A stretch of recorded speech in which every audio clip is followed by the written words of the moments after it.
നേപ്പാളിൽ കോശി നദി ബഡേ നദി കരകവിഞ്ഞൊഴുകിയ സാഹചര്യത്തിൽ അവിടെ രൂക്ഷമായ വെള്ളപ്പൊക്കമാണ് ഉണ്ടായിട്ടുള്ളത്. റസ്വാന ജില്ലയിൽ ആണ് ഈ വെള്ളപ്പൊക്കത്തിൻ്റെ തുടക്കം ഉണ്ടായത്. ടിബറ്റൻ ബോർഡറിൽ നിന്ന് ഒഴുകിയ ജലം 17 പേരുടെ ജീവൻ നേപ്പാളിൽ കവർന്നു എന്ന വിവരങ്ങളാണ് പുറത്തു വരുന്നത്. നൂറിലധികം ഇന്ത്യക്കാരെ 105 ഇന്ത്യക്കാരെ കാണാനില്ല എന്ന വിവരങ്ങൾ പുറത്തു വരുന്നു. തമിഴ്നാട്ടിൽ നിന്ന് 57 പേർ കുടുങ്ങിക്കിടക്കുന്നു. കുടുങ്ങിക്കിടക്കുന്നവരിൽ മലയാളികളുമുണ്ട് എന്ന വിവരങ്ങൾ കൂടി ആണ് പുറത്തു വരുന്നത്. ബഡേക്കോശി നദിയാണ് അവിടെ കരകവിഞ്ഞ് ഒഴുകിയത്. അത് ഈ റസ്വന്തി തിമൂരെ ഏരിയകളിൽ ആണ് ആദ്യം ഈ വെള്ളപ്പൊക്കത്തിൻ്റെ ഒരു ഫലം പ്രകടമായത്. പിന്നീട് അത് നവോക്കോട്ടിലും ദാണ്ഡി ജില്ലകളിലേക്കും കടന്നു. വാഹനങ്ങൾ വെള്ളത്തിൽ മുങ്ങുന്ന ഒരു സാഹചര്യമുണ്ടായി. നിരവധി കെട്ടിടങ്ങൾക്ക് കേടുപാടുകൾ സംഭവിച്ചു. 4ഓളം ഹൈഡ്രോ ഇലക്ട്രിക് പ്രോജക്റ്റുകൾ, വൈദ്യുതി ഉൽപ്പാദന കേന്ദ്രങ്ങൾക്ക് അത് ബാധിച്ചിരിക്കുന്നു എന്നാണ് വിവരം. അപ്പോൾ നമുക്ക് കിട്ടുന്ന പ്രാഥമിക വിവരം അനുസരിച്ച് 400ഓളം സഞ്ചാരികൾ പലയിടങ്ങളിലായി കുടുങ്ങിക്കിടക്കുന്നു. അതിൽ 105 ഇന്ത്യക്കാരുണ്ട്. 291 വിദേശ സഞ്ചാരികൾ കുടുങ്ങിക്കിടക്കുന്നു എന്നാണ് നേപ്പാൾ ഭരണകൂടം അറിയിക്കുന്നത്. 93 നേപ്പാൾ പൗരന്മാരും വിദേശ സഞ്ചാരത്തിൻ്റെ ഭാഗമായി കാണാതായിട്ടുണ്ട് എന്ന് വ്യക്തമാകുന്നു. ഏതായാലും ഓസ്ട്രേലിയ, നെതർലാൻഡ്സ്, US, അതുപോലെ മലേഷ്യ, UK, സൗത്ത് ആഫ്രിക്ക എന്നിവിടങ്ങളിൽ നിന്നുള്ള ആളുകൾ ആണ് ഇപ്പോൾ കാണാതായവരിൽ പെട്ടിരിക്കുന്നത്. അത് ടൂറിസം ബോർഡ് അവിടെ ചില പ്രാഥമിക പരിശോധനകൾ നടത്തി. അതോടൊപ്പം തന്നെ ട്രാവൽ ഏജൻസികളിലും അതുപോലെ ടൂറിസ്റ്റ് ഗൈഡുകളുടെയും തദ്ദേശ ഭരണ സംവിധാനങ്ങളിൽ നിന്നുമൊക്കെ വിവരങ്ങൾ ശേഖരിച്ചു കൊണ്ടിരിക്കുകയാണ്. എത്ര പേർ കുടുങ്ങിക്കിടന്നു എന്നതിനെ സംബന്ധിച്ചൊക്കെയുള്ള വിവരങ്ങൾ ശേഖരിക്കുകയാണ്. കൈലാസ് മാനസരോവർ തീർത്ഥാടകരും പ്രതിസന്ധി നേരിടുന്നു. ഈ കാണാതായവരിൽ ചിലർ ഈ കൈലാസ് മാനസരോവർ തീർത്ഥാടനവുമായി ബന്ധപ്പെട്ട് പോയവരാണെന്നാണ് വിവരം. അവർ ടിബറ്റിലേക്ക് നീങ്ങുന്ന ഘട്ടത്തിൽ ആണ് അവരെ കാണാതായിട്ടുള്ളത് എന്ന് പറയുന്നു. ഒപ്പം ഇതിൽ പലരും പലയിടങ്ങളിൽ മുന്നോട്ട് നീങ്ങാൻ കഴിയാതെ കിടക്കുന്ന ഒരു സാഹചര്യമാണ്. ഏതായാലും റസുവയിൽ ഇതുവരെ 17 ആളുകൾ മരിച്ചു എന്ന വിവരങ്ങൾ പുറത്തു വരുന്നു. 27 പോലീസ് ഉദ്യോഗസ്ഥരെ കാണാനില്ല എന്ന് ഇപ്പോഴിതാ വിവരങ്ങൾ വരുന്നു. സൈബറുസ്ബേയി, അതുപോലെ മൈലുങ് തുടങ്ങിയ പ്രദേശങ്ങളിൽ നിന്നാണ് ആളുകളെ കാണാതായിട്ടുള്ളത്. റാസുവങ്കതിയിലും ആളുകൾ കാണാതായിട്ടുണ്ട്. 4 പേരുടെ മൃതദേഹം ഇപ്പോൾ കിട്ടിയിട്ടുണ്ട് എന്ന് ബിദൂർ മുനിസിപ്പാലിറ്റി അറിയിക്കുന്നു. നുവാക്കോട്ടിൽ ആണ് ഇവരുടെ മൃതദേഹങ്ങൾ കിട്ടിയിട്ടുള്ളത്.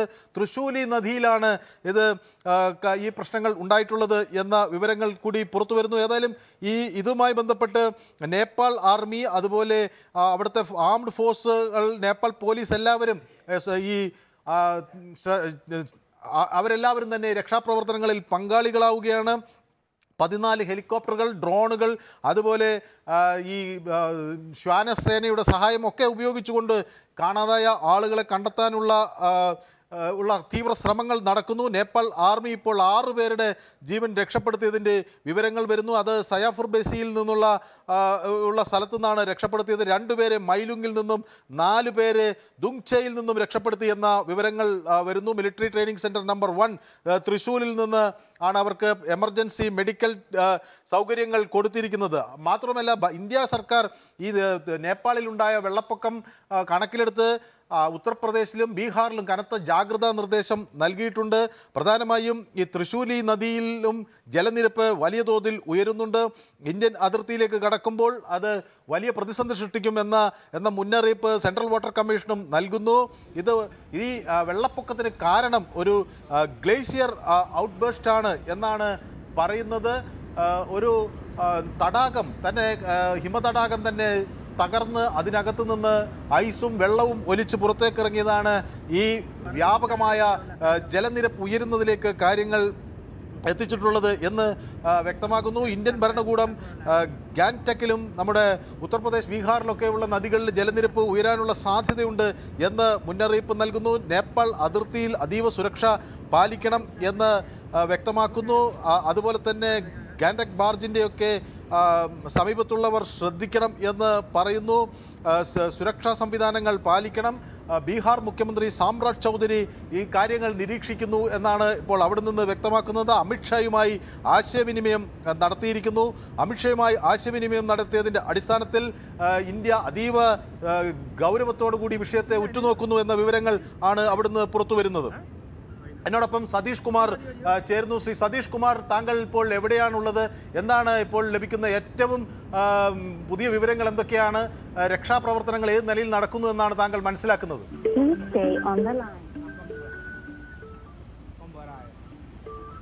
സതീഷ് കുമാർ,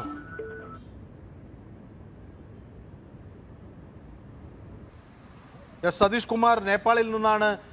അവിടെ സതീഷ് കുമാർ കോട്ടയത്ത് നിന്നുള്ള ഒരു സഞ്ചാരിയാണ്, അവിടെ എത്തിയിട്ടുണ്ട് എന്നാണ് ഞാൻ മനസ്സിലാക്കുന്നത്. അദ്ദേഹം ഏതായാലും സുരക്ഷിതനാണ് എന്നാണ് ഞാൻ മനസ്സിലാക്കുന്നത്. പക്ഷേ നേപ്പാളിലെ ഒരു സാഹചര്യം അദ്ദേഹം നമുക്ക് നൽകുമെന്നാണ് ഞാൻ കരുതുന്നത്. ഏതായാലും സതീഷ് കുമാറിലേക്ക് വരാം. അവിടെ ബീഹാറിൽ സുരക്ഷാ സംവിധാനങ്ങൾ ശക്തമാക്കിയിരിക്കുന്നു. ദേശീയ ദുരന്ത നിവാരണ സേന അവിടേക്ക് തമ്പടിച്ചിരിക്കുന്നു എന്ന വിവരങ്ങൾ കൂടി പുറത്തു വരുന്നു. ഉത്തർപ്രദേശിലും കനത്ത ജാഗ്രതാ നിർദ്ദേശം നൽകിയിരിക്കുന്നു. അവിടെ മുഖ്യമന്ത്രി യോഗി ആദിത്യനാഥ് സാഹചര്യങ്ങൾ വിലയിരുത്തുന്നുണ്ട്. യോഗി ആദിത്യനാഥ് അവിടുത്തെ ഈ വെള്ളപ്പൊക്കം എങ്ങനെ അത് പരിണമിക്കുന്നു എന്നതിനെ സംബന്ധിച്ചൊക്കെയുള്ള വിഷയങ്ങൾ അടുത്ത് തന്നെ നിന്ന് ഗൗരവപൂർവ്വം വീക്ഷിക്കുന്നു എന്നാണ് മനസ്സിലാകുന്നത്. യോഗിയുടെ എക്സിലെ ഒരു പോസ്റ്റ് ഇപ്പോൾ പുറത്തു വന്നിട്ടുണ്ട്. അത് ഡാമേജിനെ സംബന്ധിച്ചുള്ളതാണ്. അത് നേപ്പാളിൽ ഉണ്ടായിട്ടുള്ള ആ ഒരു വെള്ളപ്പൊക്കം അവിടെ ചില പ്രശ്നങ്ങൾ ഉണ്ടാക്കുന്നു, അല്ലെങ്കിൽ അത് അവിടുത്തെ പശ്ചാത്തല സൗകര്യങ്ങളെയൊക്കെ ബാധിച്ചിട്ടുണ്ട്. ഏതായാലും പശുപതിനാഥ് ഭഗവാനോട് താൻ പ്രാർത്ഥിക്കുന്നു എന്നൊക്കെ തരത്തിലുള്ള ഒരു പ്രതികരണത്തോടു കൂടി. ഓക്കെ, നമുക്കിപ്പോൾ നേപ്പാളിൽ നിന്ന് പ്രദീപ് കുമാറിൻ്റെ ശബ്ദ സന്ദേശം ലഭിച്ചിട്ടുണ്ട്. ആ ശബ്ദ സന്ദേശം കേൾക്കാം. ഇപ്പോൾ എല്ലാവരും സേഫാണ്, പ്രോബ്ലം ഒന്നുമില്ല. നേരത്തെ ഞങ്ങളുടെ മറ്റേ പ്രോബ്ലം ഒന്നും ഉണ്ടായിരുന്നില്ല. പക്ഷെ നമ്മളെല്ലാവരും പാനിക്കായി എന്ന് പറഞ്ഞാൽ എന്താണ് നെക്സ്റ്റ് ലെവൽ എന്നുള്ള ഒരു അറിവില്ലായിരുന്നു. എങ്ങോട്ട് പോകാൻ പറ്റും, റിട്ടേൺ പോകാനും സൗകര്യമില്ല എന്ന് പറഞ്ഞു. മുന്നോട്ട് പോകാനും പറ്റാത്ത അവസ്ഥ, ഡൈവേർഷൻ റോഡുകളില്ല എന്ന് പറഞ്ഞു. അങ്ങനെ ഒരു കുറേ സമയം 2:30 വരെ ഞങ്ങൾ കുടുങ്ങിപ്പോയി. ഇപ്പോഴെല്ലാവരും ഒന്ന് റിലാക്സ് ആയി. ഒരു റൂട്ട് ഡൈവേർഷൻ തന്നിട്ടുണ്ട്. ഏകദേശം 60 കിലോമീറ്ററുടെ വനത്തിലൂടെ മലയാളം കയറി പോകണമെന്നാണ് പറഞ്ഞത്. അപ്പോൾ ഞങ്ങൾ അവിടെ നിന്ന് പുറപ്പെട്ട ഒരു ചെറിയ ടൗൺ കിട്ടി. അവിടെ നിന്ന് എല്ലാവരും ഫുഡെല്ലാം കഴിച്ച് ഫ്രഷായി.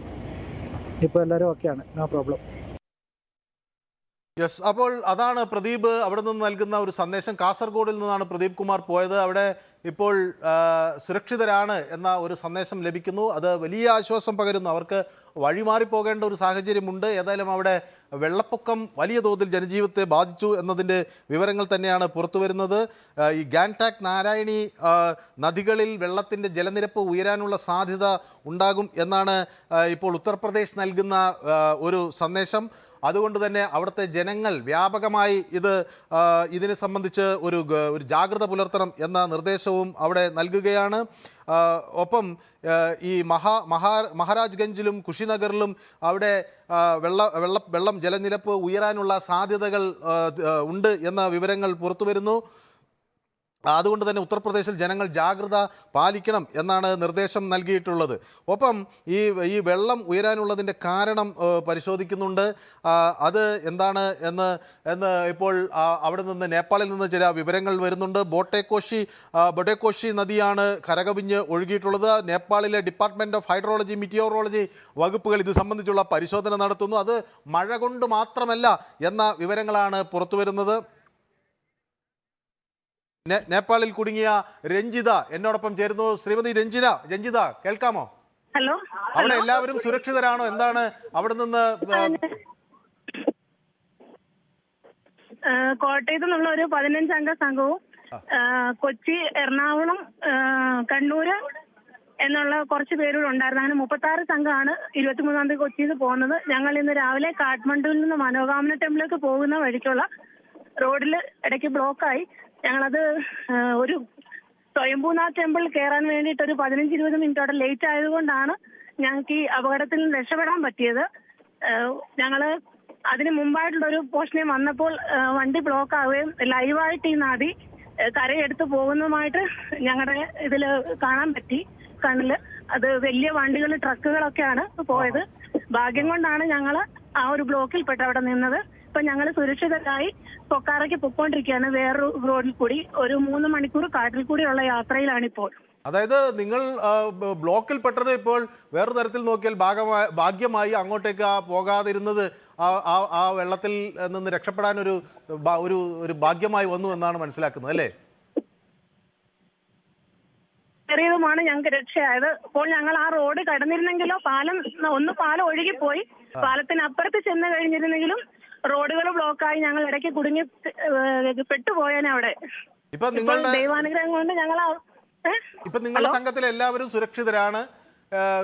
ഞങ്ങളുടെ സംഘത്തിൽ എല്ലാവരും സുരക്ഷിതരാണ്. കൊച്ചിയിൽ നിന്നും കോട്ടയത്തു നിന്നുമുള്ള ആളുകളാണ്. കുട്ടികളൊക്കെ ഉണ്ടോ അതിൽ? സ്ത്രീകൾ എത്ര പേരുണ്ട്? ഉണ്ട്, കുട്ടികളുണ്ട്. കുട്ടികളും സ്ത്രീകളും അടങ്ങുന്ന ഒരു സംഘമാണ്. ഫാമിലിയാണ്. ഇത് ഒരു വിനോദസഞ്ചാരം എന്ന നിലയിലാണ് നേപ്പാളിലേക്ക് പോയത്, അല്ലേ? അതെ അതെ അതെ. ഞങ്ങളത് ട്രാവൽ ഏജൻസി വഴി പോയതാണ്. എത്ര ദിവസത്തെ സന്ദർശനത്തിനാണ് നിങ്ങൾ പോയത്? എന്നാണ് തിരിച്ചു വരാൻ പദ്ധതിയിട്ടിരുന്നത്? ഞങ്ങള് ശനിയാഴ്ച വൈകിട്ടാണ് ഇവിടുന്ന്, 29-ാം തീയതി വൈകിട്ടാണ് ഇവിടുന്ന് ഫ്ലൈറ്റ് പുറപ്പെടാൻ ഗോരഖ്പൂരിന് തിരിച്ചു പോരാനായിട്ട് ഉള്ളത്. ഞങ്ങള് ലെൻസ്ഫെഡിൽ നിന്നുള്ള അംഗങ്ങളാണ്, കോട്ടയത്ത് നിന്നുള്ളവര്. ഓക്കെ. അപ്പോൾ നിങ്ങൾക്ക് സ്വാഭാവികമായും അവിടുന്ന് രക്ഷാ പ്രവർത്തകരോ ആരെങ്കിലും നിങ്ങളെ ബന്ധപ്പെടുന്നുണ്ടോ? ഇനി തുടർന്ന് നിങ്ങൾക്ക് സുരക്ഷിതമായ മാർഗത്തിലൂടെ പോകാൻ കഴിയുന്ന ഒരു സാഹചര്യം ഉണ്ടെന്ന് അവർ വ്യക്തമാക്കുന്നുണ്ടോ? അങ്ങനെ എന്തെങ്കിലുമൊക്കെ കിട്ടുന്നുണ്ടോ? അങ്ങനെ നമ്മൾ ഇവിടെ അന്വേഷിച്ചാണ് ഈ ഒരു റോഡ് കണ്ടെത്തിയത്. നമ്മുടെ ടൂർ ഏജൻസിയിൽ നിന്ന് അവര് ടീം മാനേജർ ഇതിന്റെ റൂട്ടുകളൊക്കെ ചോദിച്ച് ഇവിടെ ആൾക്കാരോടും പോലീസിലുമൊക്കെ ബന്ധപ്പെട്ട് സുരക്ഷിതമായ ഒരു മാർഗത്തിലൂടെയാണ് ഇപ്പൊ പൊയ്ക്കൊണ്ടിരിക്കുന്നത്. അപ്പൊ നിങ്ങൾ സുരക്ഷിതരാണ് എന്നതാണ് അവിടുന്ന് കിട്ടുന്ന ഒരു ഏറ്റവും സന്തോഷകരമായ വാർത്ത, ആശ്വാസകരമായ വാർത്ത. മറ്റാളുകൾക്കും അതുപോലെ സുരക്ഷിതരായി യാത്ര ചെയ്യാൻ കഴിയട്ടെ എന്ന് നമുക്ക് ആഗ്രഹിക്കാം. ഏതായാലും വളരെ സൂക്ഷിച്ച് മുന്നോട്ട് പോകും എന്ന് കരുതാം. വളരെ നന്ദി അവിടെ നിന്ന് നമുക്ക് വിവരങ്ങൾ നൽകിയത്. ഏതായാലും ഇതിൻ്റെ കൂടുതൽ വിവരങ്ങൾ നമുക്ക് അല്പസമയത്തിനകം വീണ്ടും നൽകാൻ കഴിയും.